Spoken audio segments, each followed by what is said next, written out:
All right, folks, it's been a while since I sneaked through alleyways, hidden bushes, and outsmarted digital guards with my potato-powered laptop, but here we are again. Welcome back to the channel, where I bravely test the gaming limits of a humble i3 machine with no graphics card. Yes, just good old integrated graphics doing all the heavy lifting. And today, we're diving into something a little different. An isometric, narrative-driven stealth game called Eriksholm: The Stolen Theme. Now, before you ask, no, it's not a magical IKEA furniture simulator, though you might wish it were once the guards start chasing you. This game has been creating a quiet buzz in the indie scene, so naturally I had to throw it into the fire that is low-end PC testing. And boy, did it survive! So, as always, I started the game with my usual ritual, setting everything to low, turning off all the fancy shadows, post-processing, and reflections. Basically, if there was a beauty slider, I slammed it to 0. And the result? I was pleasantly surprised, and mildly annoyed. Outdoors, especially in the bustling Nordic city streets of Eriksholm, I was hovering around 20 to 30 FPS. Not butter smooth, but definitely playable if you've got the patience of a monk. Indoors, things were much better, with 30 to 40 FPS, sometimes even touching 45 if the stars aligned. This game is definitely more CPU and RAM intensive than GPU hungry, which makes sense given its isometric perspective. But let's be honest, for a stealth game with this art style, I expected slightly better optimization. Still, for a small indie title, it's not a complete disaster. Would I call the performance optimized? Nah. It's more like held together with duct tape and hope. But hey, it works! Now let's talk about the meat of the game, the gameplay. Eriksholm: The Stolen Dream is set in a gorgeously bleak city inspired by early 1900s Scandinavia, and honestly, the setting alone deserves a round of applause. It's got that grim, foggy European charm where you feel like something shady is always going on just around the corner. You play as Hanna, whose brother Herman has mysteriously disappeared. And not only are the cops after him, but it seems like the whole city has a secret that's just itching to come out. What starts as a simple rescue mission quickly spirals into a larger political and societal mess, and it's your job to sneak, plot, and puzzle your way through it. Now, here's the funny part. The game sells itself as a stealth game, but I'd argue it's more of a tactical puzzle game wearing a stealthy trench coat. You get introduced to characters gradually, and each one has their own unique skill set, classic Desperados-style mechanics. It's less about running around like Solid Snake and more about figuring out how to place your characters like chess pieces on a grimy city board. And if you misplace one, boom, caught, game over. Guards in this game don't mess around. You leave one unconscious body in the wrong alley, and suddenly everyone's got their pitchforks out. But the good news, the game has a super forgiving checkpoint system.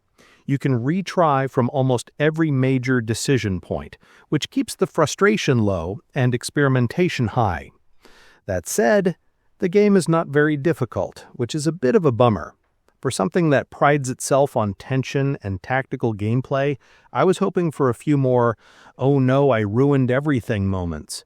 Most of the levels can be cleared on your first or second try with just a bit of common sense and cautious movement. Another unique touch is how the game treats environmental storytelling. As you explore the dimly lit streets, train stations, courtyards, and back alleys of Eriksholm, you'll notice layers of detail that hint at a world beyond just the main narrative. Posters peeling off walls, whispers from background NPCs, and worn-down buildings all tell their own quiet stories. It's almost like the city is a second protagonist, one that's been through just as much trauma as Hanna. And while there's not much hand-holding, the atmosphere subtly pushes you in the right direction. It's the kind of world where, if you stop and observe, you'll notice more than you expected. Of course, stopping too long might mean a guard catches you staring at a lamppost, but hey, it's immersive. One thing that might fly under the radar but deserves praise is the sound design. Whether it's the hushed sound of your footsteps on cobblestone, the distant clanging of a tram, or the quiet rustle of a patrolling enemy's coat, every sound adds tension without overdoing it. In fact, sometimes the silence does more than the music. The soundtrack itself is subtle, orchestral, and haunting, like a lullaby played on a broken music box. It's the kind of score that makes even a slow-paced level feel like something big is just around the corner. And sometimes that big thing is you accidentally knocking over a bucket and alerting 3 guards. Not my finest moment, but memorable. As for the controls, they're smooth. Playing with a keyboard and mouse felt natural, and every mistake felt like it was my fault, not the game's. That's always a big plus. But what really shines here is the voice acting and writing. The characters sound grounded, authentic, and thankfully there's no weird Marvel-style quippy banter jammed into every conversation. The dialogue respects the time period, and the animations during cutscenes are surprisingly well done for an indie title. It really pulls you into the world without trying to overdo it. This might sound odd, but the game feels humble. It's not screaming for your attention with flashy nonsense. It just wants to tell you a good story. That said, there are some drawbacks. The game length is short.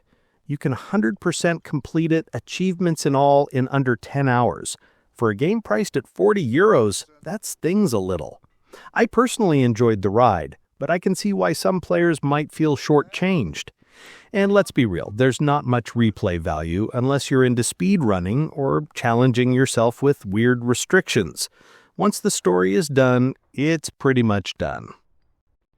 So, where do I land on Eriksholm, the Stolen Dream? Honestly, it's a beautifully crafted experience that knows exactly what it wants to be. The visuals, setting, writing, and stealth puzzle hybrid mechanics all work together to create a tight, engaging journey through a city with secrets around every corner. Sure, the game could be longer. Sure, it could be harder. And yes, the performance on a low-end PC is like watching a beautiful painting slowly melt when you step outside. But even with those flaws, I'd say this is a solid pickup. On sale. If you enjoy narrative-heavy games that make you think instead of shoot, and you're okay with a few FPS dips and a shorter campaign, Eriksholm is worth your time. Just don't go in expecting a hardcore stealth sim or a 30-hour epic. Think of it more like an interactive graphic novel where you occasionally hide in trash cans. You'll have fun. I did. And that's it for today's low-end PC test, folks. If you enjoyed this review, hit that like button like you're knocking out guards with a brick. And if you want more honest performance reviews, stealth fails, and indie game gems tested on toaster-friendly laptops, don't forget to subscribe and ring that bell. This is your name signing off, and remember, if your PC can run this, it can probably run IKEA instructions too. See you in the next one. Happy gaming.